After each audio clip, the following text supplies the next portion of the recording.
In this video, I'll show you how to link tax Notion to Google Calendar. So open up your Google Calendar. So I'm going to open up mine. So if you have a Notion account and you love to link up a tax, you love to get the infos and feedback. So what you need to do now, select the month you want. So I'm going to go with, let me say, February here. So I'm going to select February. Okay, Valentine's Day, I'm going to select it. So I'm going to choose a date here. So let me say by 7 p.m. Yeah. So I'm going to tap on, okay, so like once you have chosen the dates, it's going to automatically come out. So I'll choose 7 p.m.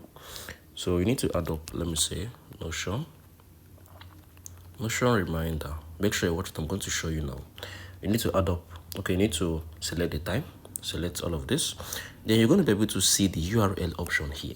So this is where you're going to be able to come on here and copy your Notion tax link. You need to paste it here.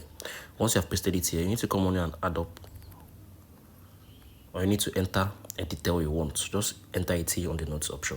So once you are done, tap on this add. So if you have added up your Notion link here, it's going to be able to appear. You can see URL here, so add it up here.